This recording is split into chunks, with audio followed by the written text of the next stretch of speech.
On this episode of Salt Lake Insider, the very first episode, we talk about Draper Lifestyle Magazine, we talk about Nitro Circus, and we talk about the Rally for Ruby Fun Run.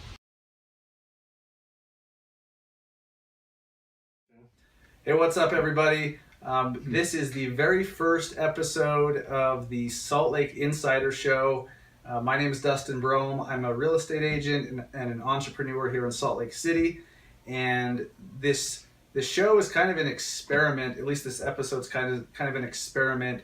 What I envisioned for this show is just to bring you the stories of local businesses and people here locally, like principals of local schools, and just tell the stories that you don't hear about in the newspaper, you don't see on the news, because there's so many amazing stories to be told, and I want them to be told here. We're going to call the show Salt Lake Insider. Maybe I'll even change it to Salt Lake Insider Show. I don't know. But it's the Salt Lake Insider Show. And this is episode number 1. And I'm super excited today for our very first guest. I have Mark Thackeray here. Mark and I actually went to high school together back in the day at Olympus High School. And I've known him, and it's crazy that now we're here talking about our respective businesses and everything. Isn't that wild? But Mark's done all sorts of different entrepreneurial things in his life. He actually has done a lot of wedding photography. He did the photos for my wedding 3 years ago. I hope it was really 3 years ago. I know. I'm like, what? Really? 3 or 4 years ago. It goes by fast. Yes. And, now he is running Draper Lifestyle Magazine. And for those of you that live in Draper, I'm sure you've seen the magazine come in the mail monthly, right? Yep. And super well done publication. But this is the man behind that publication.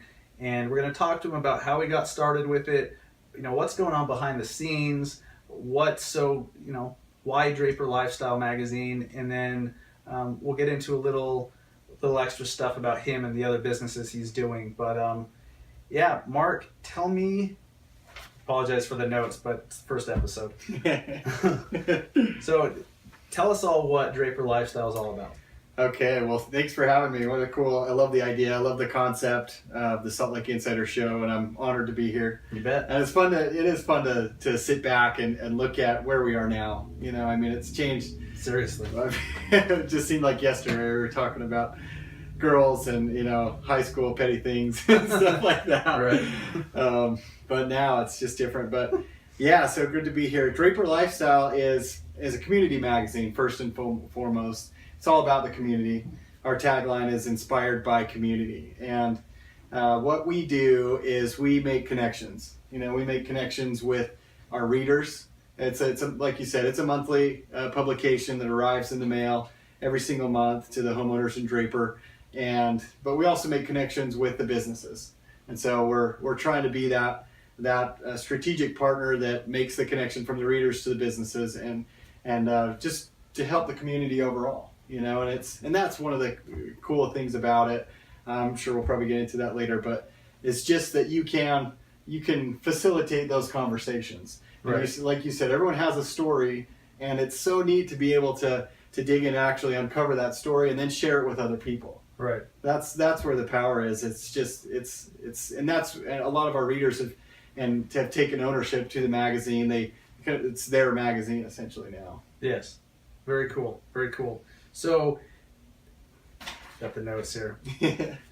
So you didn't start Draper Lifestyle, but tell me how did Draper Lifestyle come to be? How did you become a part of it? And why did you become a part of it? Just kind of give us some background on how all that happened, because you do have some other business ventures going on, and I think you and I were at Starbucks one time, and you're like, "Oh yeah, I'm running Draper Lifestyle Magazine." And I'm like, so just let us know how that came to be. Yeah, it's funny, you call it what you want, but fate works in interesting ways. So Draper Lifestyle came about very, in an unusual way. So I've been doing, like you mentioned, I had my own photography business for several years, and that's been great. I've loved doing that, did a lot of work, weddings mostly, some commercial events. I've flown across the country for tons of events, and I loved it, you know. Things have changed, priorities change over time. As we had kids, more and more kids, somehow we just have kids. That's what we do. It's Utah. That's what we do. Like and we're good at making girls. We have three for three. But as we added to our family, the stress of travel and the, you know, just how taxing it is. So there was periods where I'd be gone every single weekend, months and months in a row, you know. And so it was, now that the kids are getting older, they're involved in extracurricular activities. They're playing soccer, they're swimming and all that stuff, that things that you want to be a part of as a dad. And two, my wife was getting a little tired of me not being there on the weekends. And so it's funny because it all came together really well in at the right time, I guess you could say. So I'd done some work for Draper Lifestyle. I know the editor. She's a good friend of mine. And so their first issue, took a bunch of photography, did the cover shots, mountain biking. The mountain biking's big down there, and a lot of great writers, and it was really fun. Yeah, so that was a fun shoot. But then, you know, a couple of months later, I got a call from the publisher who started it, right? Alan, and he, you know, he knew I was big into marketing. Big, you know, as an entrepreneur, you're always focused on marketing. You're always focused on what gets the phone to ring and all that stuff. And so he took me out to lunch a couple of times, and we just brainstormed a few things and what he was trying to do. And then a couple of months later, just so happened that he called me up, and there was an opportunity there to move in, to become a partner with him, or to actually take over the magazine entirely. And so I called my brother. We've been working together on and off for several years. We've always wanted to find something that we really wanted to do together. We hadn't found that quite yet, and so this came at the right time. We looked into it. We did our due diligence, I guess you could say, and pulled the trigger about 6 months ago. Nice. So it's kind of a roundabout way, you know. Serendipitous. Yeah, very much so. But we had been, I wouldn't say we were specifically looking to purchase a publication or acquire a publication, but we had voiced at one point, we'd talked about, wouldn't it be amazing to have your own basically media outlet that you could then promote and get other people involved in. And that was articulated at one point, I remember very clearly. And so when this came up, I got pretty excited to present it to my brother Bill. And then after talking with him, after talking with Alan, and then there's similar publications across the nation. We talked to a few other publishers, and we jumped right in. Yeah, pulled the trigger. Nice. So what's been your favorite story that you guys have run so far? There's been so many cool ones. You know, we have a couple of local authors, the Snowmen at Night series that we did a feature on, and it's just really cool people. And their story is unique because it's a husband and wife team that just, you know, got together and put together this series that is a bestseller. I mean, kids love it. Just a really creative concept. So that was a neat one. I'd say one of my favorite ones, though, is just because I resonate really well with this. Their background was a story we did with the Godfreys. They ended up purchasing the old Park School, or Draper Junior High, that sat vacant for years and years on Fort Street and Pioneer. And it's an old building. It's really cool, but it's, you know, dilapidated. It's been unused and just blocked off for ages. And so these guys, the Godfreys, came in, and the Godfreys have a cool background anyway. They're the ones who started Nitro Circus. And so, you know, just nice. Really, you know, I mean, we kind of come from that background. We understand what that is, and just how neat that is to see someone locally take their concept, take their idea, their dream, and make it into something with such international appeal now. Yeah. You know, and so they ended up selling that, but they purchased the school with the intent of making that into their production studio, and then finishing off some of the other rooms and the other hallways into office space and studio space for artists and things of that nature. So that was really cool. One, to work with those guys, and then two, to see that they're doing something within the community that people are really excited about. Because, you know, I can't tell you how many people that we've talked to as we're going around the community that really resonate with that story because they have parents that went to that school or they pass by it on a daily basis, always wondering what's going on there. And so, I mean, there's all these connections that you don't see on the surface, but when it comes out, people are, you see how connected we all are. And so that one, I'd say that one was a really cool one. We did a great piece on the aquarium, the veterinarian for the aquarium, Dr. Martin Orr, and that was fun because they got to go behind the scenes and see all the animals. And like when the circus comes into town, he's the vet for all the crazy animals. Nice. And so he's telling some really fun stories that way. So those are a few of my favorites. It's hard to pick one. Right. So, and we'll link up to those articles that he's mentioning. I know they're on draperlifestyle.com is the website. So you can look up past articles from previous issues and everything. But we'll link them up in the YouTube description. What's next? Not just for Draper Lifestyle, but for you and your other business ventures. I want some inside information here. So what's next? What are you working on right now that the public doesn't see? What are you building? That's a great question. And what's and this just as well as I do. I mean, we're two peas in a pod when it comes to this. It's just there's so many when you start looking for opportunities, and you make that switch in your mindset that you are going to seek out opportunities, or you're open-minded to things that come along. The floodgates are open, I mean, everything starts knocking on your door, and it's not that you're always asking for it, but it's just that you see things differently. Yes. And that's what entrepreneurs do is that it's a paradigm shift. They don't, they're not stuck looking at things one way, but it really does open your whole vision to see, oh, I could do this, or you could change this process or apply this in a different way. And so it's hard to really say what in terms of what's going on in the future. I know that, we're really focused on what we have with Draper Lifestyle and some cool things that we're doing. These are, we haven't really unveiled these, but it's more on the event side of things where so we're connecting with them via print, we connect with them online, but now to get them again in person, and further that relationship and further strengthen that relationship.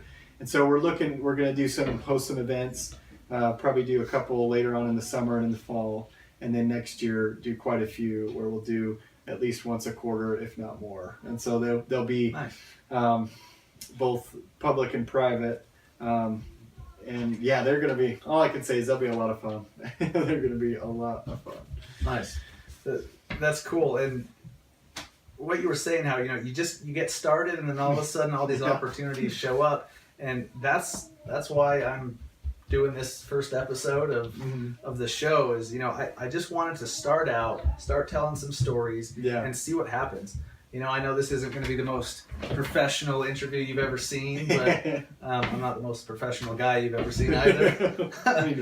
But I'm just excited to see what happens with this show, and we'll be keeping an eye on Draper Lifestyle, but just one day at a time, trying to build something big every day. Yeah, absolutely. And that's the fun about it, I mean, you realize that certain things take time, and that's okay. And that's okay. It's not an overnight sensation, but it's when you're trying to build something truly great, you realize that it takes a lot of time to build that foundation and then work your way upward. Right. So I want to switch gears here and take an opportunity. You're involved with a charity and a cause right now that I'll let you go into the details of that, but it really speaks to me and it's really resonated with me. I'm a parent. Jordan and I have a 2-year-old boy, and so, birthday coming up, too. Yeah, that's right. Birthday coming up, turning 2. I know. This Minion party. I know. I love that picture. I love the Minions. I know. But take a minute and just kind of tell us about the Rally for Ruby, what that's all about, who is Ruby, what's going on there. I'm not even going to try to. I want to hear it from you, and I think everyone wants to hear from you, what's going on and what's going on June 11th and how we can get involved and help. Okay. Well, thank you. So who is Ruby? So the event is Rally for Ruby, Ruby is our youngest daughter. She is 3 years old, and when Allie was pregnant with her at 20 weeks along, we found out that she had a soft tissue mass growing at the base of her neck. Didn't really know, what it was or any more than that because they just couldn't really tell, from the scans or anything like that when she was in the womb. And so we had to wait, and there was, of course, a lot of speculation as to what it could be. And naturally, as a parent, as you guys know, you gravitate towards the worst case scenario all the time. And so, I mean, there's a lot of trepidation, a lot of fear of what it might be, what it might cause if she'd even survive. And so we ended up going. She was delivered. I'll make this short. It's kind of a long story, but she was delivered up at the University Hospital. Allie had a pretty severe C-section because the mass had grown so large. It was about 2/3 the size of her head when she was born. And so it's a big, huge vascular soft tissue mass. And so there's tons of blood vessels in there. And one of the worries or one of the concerns was that it was like having an extra organ in your body. And so they were worried that it would cause heart failure because of overworking the heart. But she delivered fine. She came out. It was miraculous, really. Came out just fine. They tried to do a biopsy. They did a biopsy, a day or two after she was born. It took, half a thumbnail off, and she bled like crazy because of all the blood vessels there, and lost about 20% of her blood. And so they said, well, we can't do anything right now. It's too risky. So the thought was, okay, let's wait a few years, see how she develops, and then when she's bigger and has more blood in her system to sustain an operation, then we can look into removing it entirely. Fast forward about a year and a half later, she was doing great. We treated her mass, and it was big and bulky and cumbersome and hard to deal with at first, but you get kind of used to it, and unsightly too, I should say that. It was kind of gnarly looking. And it was right back here? Yeah, right back here at the base of her neck. And so she didn't have full mobility, but again, she didn't really know. She was, 18 months. Right. So, but she was getting so much bigger, and the mass started to actually contract a little bit based on the measurements and the scans that we took. And so we were very hopeful. And then when she was probably about 20 months along, or 20 months old, 21 months old, my wife noticed that it looked like it was getting bigger. And, as a parent, when you're with them all the time, you don't see the change. It's so gradual that you don't think about it. Her hair was growing over it, and so it wasn't fully exposed all the time. Right. But we decided to go back through all the photos, family photos, and of which we have quite a few.